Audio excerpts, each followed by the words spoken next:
Marami sir kasi sa BF sir sa division kasi sir ang sa LTO sir ito paliwanag ko sa iyo i-video ko kayo sir naka-live po tayo Bali sir ito sir pag angkas sa rampa mo pala ng motor, hindi ka pwedeng rumampa na wala kang helmet isusuot. So bakit hindi ka maintindihan? Bakit na pinapahubad yung helmet kasi sa division boss na natindihan kita kasi gag yung implement na lang binablog ko naman to para hindi para sa iyo hindi magkaaway dito tatanong ko lang kasi sa homeowners para ibang homeowners aware naman sila sa batas na kung sa motorcycle hindi mo din mag-drive kayo sir na na walang helmet nakasimot may motor ang anak mo ikaw sa seminar natin yan hindi ka pagsampa pa ng motor pa lang kaya naka-helmet tayo safety yun ang safety lang natin. Wag sa lahat ng subdivision na pinapabukan. At sa BF sir, tinatanggal lang helmet namin pag kita lang yung mukha. Tapos ka ng picture. Bawal talaga sir na tanggalin mo helmet hindi ka magdadrive ka ng ulo. Kasi kasama sa motor yan sir, violation yan sir Kasi dito kasi may gaganapan kasi sa loob.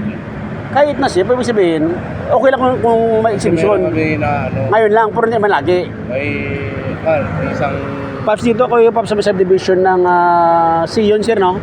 Sion sa division kasi si guard nandiyan ka naman si guard to kasi sumusunod lang sa rules ng homeowners na tanggal na po yung helmet yung passenger is malayo pa sana yung sa loob ngayon hindi po ako pumayag kasi for safety kasi di ba seminar natin sa LTO once na sumampa ka ng motor is dapat suot mo na yung helmet mo hindi ka po, di ba? Kasi pinuli tayo, violation na yan. Kasi may naman tayo ng motor So, si guard naman, di ko naman ito sinisisi. Ano ko lang po yung para aware tayo mga driver kung tama ba ito yung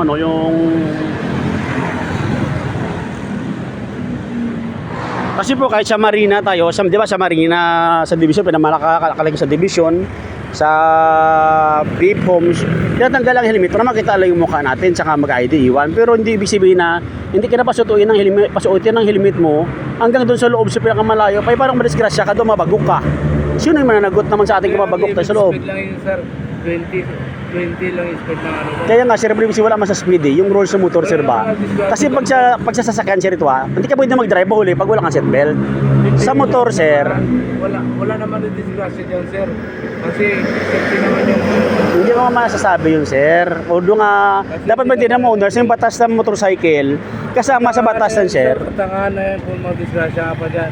Kasi 20 hindi nga sir ang kasi sabihin ando na yun sir. Ando na nga sir. Yung batas sir ng LTO sa nagbong motorcycle ba? Ito ay si guard. Pero kayo no? Ngayon, kayo na pa yung humusga ko ito.